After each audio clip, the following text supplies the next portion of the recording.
warahmatullahi wabarakatuh. Halo semuanya, perkenalkan nama saya Rahma dengan nomor induk mahasiswa S1A124028. Saya dari kelas A, program studi Ilmu Administrasi Negara, jurusan Ilmu Administrasi, Fakultas Ilmu Sosial dan Ilmu Politik Universitas Halu Oleo.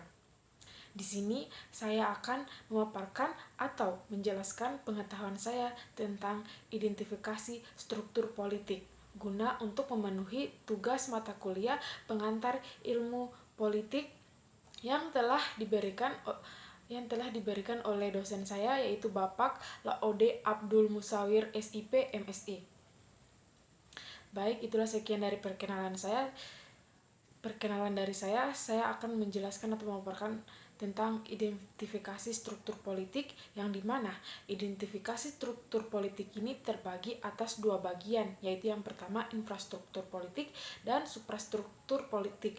Namun di sini saya hanya akan menjelaskan tentang infrastruktur politik. Teman-teman pasti bertanya-tanya, apa sih infrastruktur politik itu? Infrastruktur politik adalah lembaga politik atau mesin politik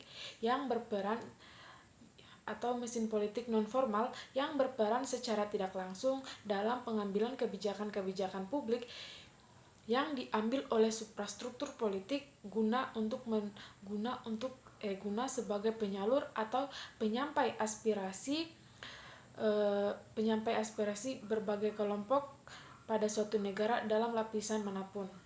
Jadi sudah dapat kita ketahui bahwa infrastruktur politik itu merupakan lembaga politik non formal yang berperan secara tidak langsung dalam pengambilan kebijakan yang diambil oleh suprastruktur politik, yang dimana suprastruktur politik ini merupakan suprastruktur ini sering disebut sebagai bangunan atas atau mesin politik resmi atau lembaga pengambilan keputusan yang sah. Lembaga tersebut bertugas untuk mengkonversi input yang terdiri dari tuntutan dukungan yang menghasilkan suatu output berupa kebijakan publik. Jadi jika kita konteskan pada negara Indonesia, itu merujuk pada asas trias politika yang dikembangkan oleh John Locke, yang pertama kali dikemukakan oleh John Locke, yang merupakan seorang filsuf dari Inggris, kemudian dikembangkan oleh Montesquieu. Dia membagi lembaga-lembaga kekuasaan tersebut dalam tiga kelompok, yaitu legislatif, yang pertama legislatif, eksekutif, dan yudikatif. Yang penting tiga bagian: legislatif, eksekutif, dan yudikatif. Nah, lembaga-lembaga tersebut sudah kita ketahui bahwa mereka memiliki fungsi dan peranan masing-masing, yang dimana legislatif merupakan lembaga yang merancang undang-undang, mengawasi eksekutif, dan mengesahkan undang-undang dan menolak undang-undang. Contohnya kan lembaga tersebut merupakan MPR, DPR, dan DPD. Nah, kalau eksekutif merupakan orang yang menjalankan undang-undang tersebut. Lembaga tersebut adalah presiden, gubernur, bupati, dan aparatur sipil negara. Dan yang terakhir, yudikatif. Yudikatif itu merupakan penegakan hukum. Lembaganya yaitu Mahkamah Agung dan Mahkamah Konstitusi. Nah, itu adalah suprastruktur politik. Kebijakan yang diambil oleh suprastruktur politik itu sebagai penyalur atau penyampai aspirasi dari berbagai kelompok pada suatu negara dalam lapisan manapun. Nah, selanjutnya infrastruktur ini dibagi menjadi tujuh bagian, yaitu yang pertama partai politik, yang kedua interest group atau kelompok kepentingan, yang ketiga itu pressure group atau kelompok penekan, yang keempat media of political communication atau media komunikasi politik, yang kelima jurnalis group atau kelompok jurnalis. Yang keenam, student group atau kelompok pelajar. Dan yang terakhir, yang ketujuh, political figure atau figur politik. Baik, itulah tadi bagian-bagian dari infrastruktur politik. Kita akan mulai dari yang pertama, yaitu partai politik. Partai politik adalah organisasi yang terdiri dari sekelompok individu yang memiliki ideologi dan tujuan bersama untuk mempengaruhi kebijakan publik dan memperoleh kekuasaan melalui pemilihan umum.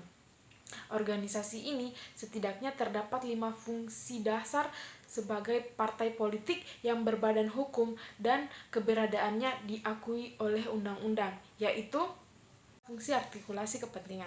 Artikulasi kepentingan adalah suatu proses pengikutan berbagai kebutuhan, tuntutan, dan kepentingan melalui wakil-wakil kelompok yang masuk dalam lembaga legislatif agar kepentingan, tuntutan, dan kebutuhan kelompoknya dapat terwakili dan terlindungi dalam pembuatan kebijakan publik.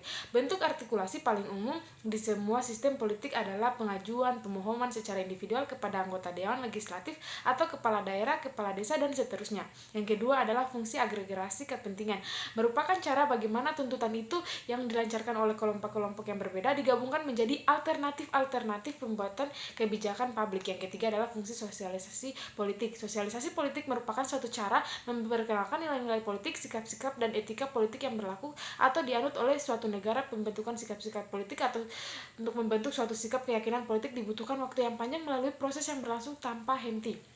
Yang keempat adalah fungsi rekrutmen politik.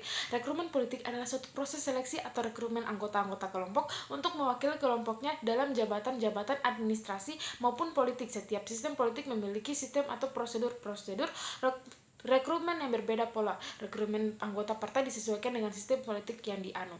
Selanjutnya, yang kelima, fungsi komunikasi politik merupakan salah satu fungsi yang dijalankan oleh partai politik dengan segala struktur yang tersedia, mengadakan komunikasi informasi, isu, dan gagasan politik. Media-media di masa banyak berperan sebagai alat komunikasi politis dan membentuk kebudayaan politik. Baiklah, itulah tadi fungsi-fungsi dari partai politik. Selanjutnya kita akan pergi ke nomor 2, yaitu interest group atau kelompok kepentingan. Kelompok kepentingan adalah kelompok masyarakat yang bergabung untuk kepentingan dan keuntungan warganya. Kelompok ini tepatnya menampung saran, kritik, dan tuntutan kepentingan bagi anggota masyarakat serta menyampaikan kepada sistem politik yang ada. Kelompok pressure atau kelompok penekan. Kelompok yang melontarkan kritikan-kritikan untuk para pelaku politik lain dengan tujuan membuat dunia perpolitikan menjadi maju karena perbaikan dari kekurangan-kekurangan yang disampaikan oleh para kritikus. Yang keempat, media of political communication, media komunikasi politik. Benda mati yang sebagai perantara penyebar dan pemberitaan singkat kata alat komunikasi politik, contohnya yaitu TV, radio, internet, surat kabar, demo, dan lain-lain. Selanjutnya adalah yang kelima, yaitu jurnalis group atau kelompok jurnalis. Kelompok yang membuat berita dan memberitakan hal-hal baru tentang politik. Mereka harus mengumpulkan informasi-informasi yang sebenar-benarnya dari sumber-sumber yang tajam dan terpercaya, karena informasi ini lalu akan disebarluaskan kepada masyarakat agar masyarakat tahu tentang perkembangan yang terjadi di dunia politik saat ini. Yang keenam, student group atau kelompok pelajar. Kelompok ini biasanya mahasiswa yang sedang belajar tentang politik di universitasnya. Masing-masing kelompok ini biasanya sering mengkritik tentang keadaan politik negara dengan berbagai cara. Yang ketujuh, politik figur atau figur politik, yaitu orang-orang yang lalu lalang atau yang bekerja di dunia politik, masih eksis di kalangan masyarakat, berperan penting dalam mengambil keputusan-keputusan yang berpengaruh dalam suatu wilayah. Baiklah, itulah sekian penjelasan saya tentang infrastruktur politik. Mohon maaf apabila ada kesalahan. Wabillahi taufiq wal hidayah. Wassalamualaikum warahmatullahi wabarakatuh. Terima kasih.